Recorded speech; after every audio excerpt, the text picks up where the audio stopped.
Hi guys, Kelly Wright with Peace, Love, and Wellness, bringing you a Yin to Vin yoga flow. So this will just be a quick class, so we won't hold the Yin poses quite as long as we would in a complete Yin class, but it's still going to be very beneficial, helping to target those deeper muscles, and then we'll end with a flow. It's going to be fun. I hope you join me. We're going to start in a seated position. And we're going to actually extend our legs nice and wide. Sitting up nice and tall through the spine, our shoulders are stacked over our hip bones, and our knees and toes are pointing up. We're just going to start to fold forward, walking the hands, and we're going to try to keep that heart lifting forward as we hinge at the hips here. So bringing your forward fold down to a level 5 on an intensity scale of 1 to 10. So finding that level 5, sometimes it takes some time to figure out what that is, but with practice, you become more clear on the levels and your body. So taking it down to about a level 5, we want to be able to feel the stretch, but we don't want it to be too intense. We want to make sure that the tops of our thighs are soft and that we're not engaging any of those big belly muscles. We're going to steady our breath here, softening our jaw, relaxing the neck, softening the shoulders, and breathing deep into the belly.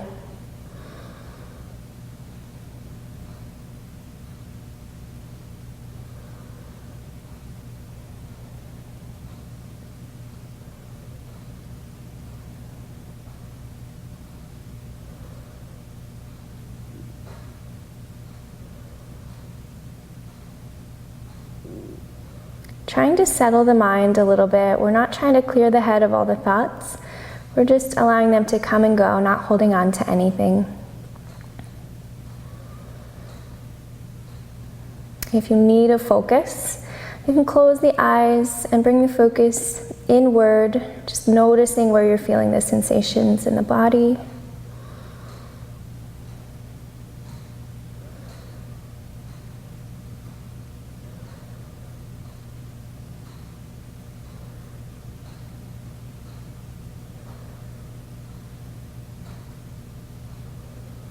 About 30 more seconds here.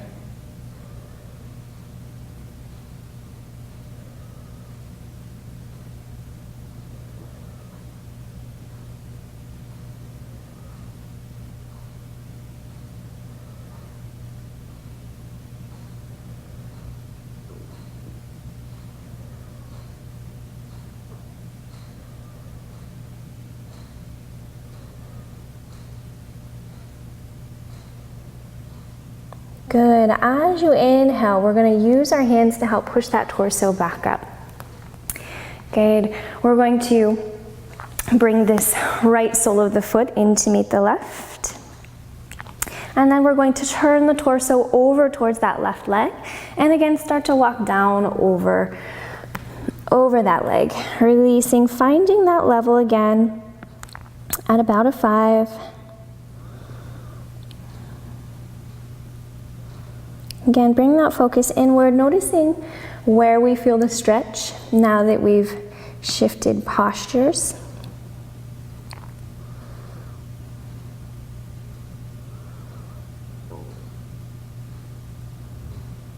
Deepening the breath all the way down into the belly.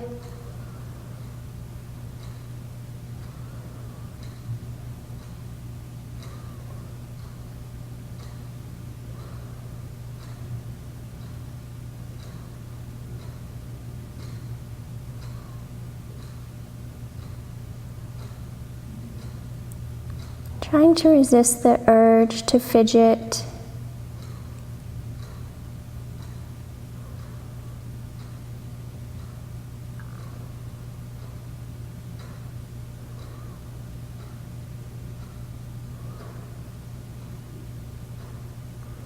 And as we inhale, we're going to walk those hands back up towards the body, lifting that torso back up. We're going to find length through the spine, making sure shoulders are stacked over hips. And then we're going to simply switch out the feet. So this time that left sole of the foot comes to the inner right thigh. We're going to twist that torso over in line with that leg, and then we're going to start to fold forward on the right side here. Maybe one side you're able to take a little deeper than the other. Again, not judging here, just noticing, learning about our body and our edge.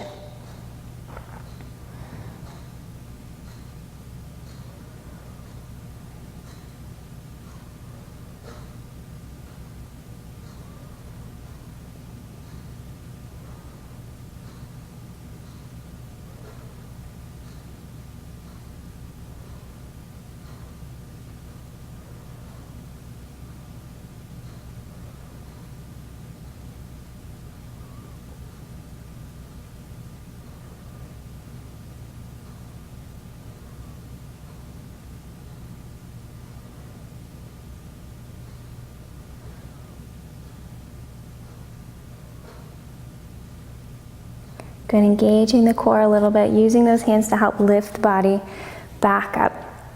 We're going to now find our way to our hands and knees. And we're going to walk the legs back, coming down onto the forearms, dropping the pelvis to the floor, moving into our Sphinx pose to find a little bit of an opening through the chest. So here we have the elbows underneath the shoulders. If that's too intense, you can always bring the elbows further out in front of the body. This pose opens up through our chest muscles, the heart area, kind of counteracts all of the hunching over if you tend to do that throughout your days. We're going to draw the shoulders down away from the ears and press that heart forward, relaxing the tops of the thighs and the glutes. And we're just going to be here for 2 minutes. So really focusing on that breath, trying to hold as still as possible. If this pose feels like it's beneath your level 5 and you want to take it a little deeper, you can take the hands out towards the edges of the mat and press through the hands, coming into seal pose.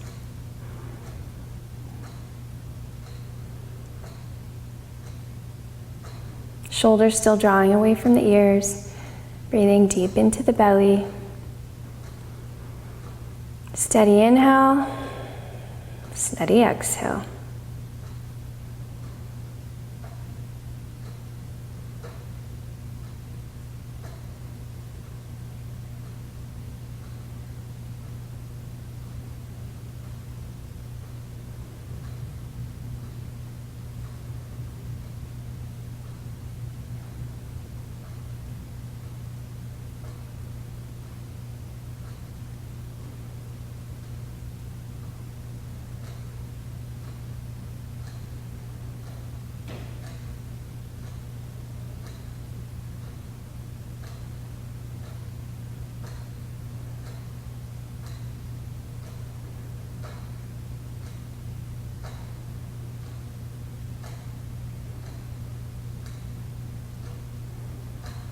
About 30 more seconds here.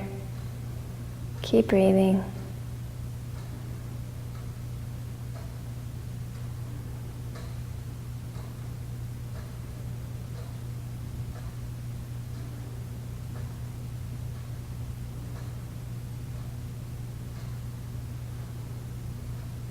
Good, slowly lower down to the elbows if you came up onto the hands. We're going to lower the chest all the way down and just rest our forehead on top of our hands, allowing for that normal curvature of our spine to return.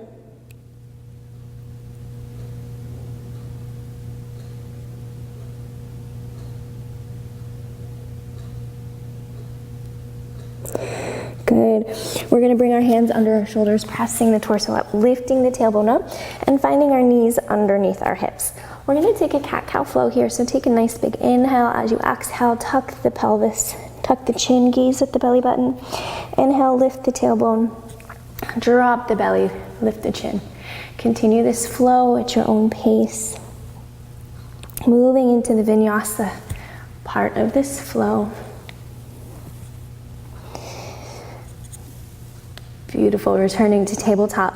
tucking the toes, walking the hands up just a few inches, and pressing through the hands, lifting up into our downward facing dog. Take a big breath into the belly here. Press through the hands, lift the tailbone high, press the chest towards the upper thighs. Good, we're going to lift that right heel up to the ceiling, keeping the hips square. See if you can lift it any higher. And then as we exhale, we're going to bring that right foot in between the right hands. If it stops back here, you can take a hold of the ankle and help pull it up. Good, our left heel is gonna drop down. We're gonna use that core, pulling the belly button into the spine, engaging the core. We're gonna cartwheel those arms up into our warrior two. Standing strong through the front leg, knees stacked over the ankle, gazing past that front hand. Good, we're gonna take that forearm, we're gonna release it down to the thigh. As that left arm reaches up and over for an extended side angle, take a breath here. As we exhale, returning to our warrior position. Staying bent in this knee, we're gonna drop the back in and reach up and over for reverse warrior. Return back to the warrior. Cartwheel both hands down to frame that front foot. Rotate those left toes forward. Drop the left knee, release the foot. Place that left hand into the floor as you reach up with the right hand, finding a little twist through the spine, through the core.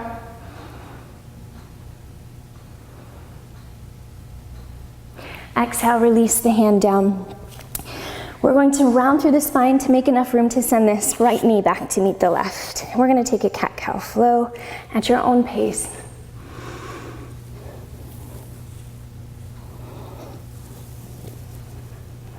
Great pose for creating flexibility in the spine.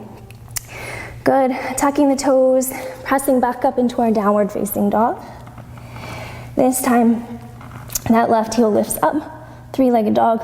See if the left heel can go higher as you keep the hips squared.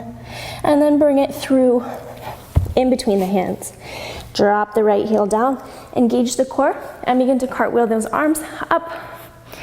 Straight out, hips are squared to the side. Gaze comes over that front hand. Knee stacked over ankle, reaching actively out in opposite directions. Good, we're gonna drop that forearm to the thigh, reaching up and over. Extended side angle. Good, come back to our warrior two and reverse. Back to warrior two. Circle those hands down to the floor, rotate right toes, drop the right knee, release the foot, press through that right hand as you twist open and reach up to the left side.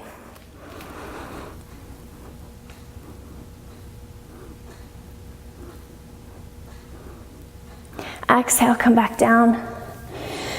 Make enough room to send the left knee back to meet the right. Big toes come together. Exhale, send the hips back. Release the forehead down to the floor, child's pose. Take a big breath into the belly.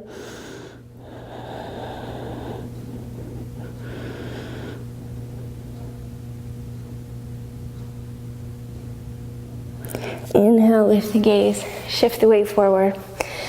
Find your way onto your back. We have reached final Savasana, a very brief yin to yin flow. Make sure the shoulders settle down into the floor. Take a big breath into that hip space. Feel the breath circulate the hip bones.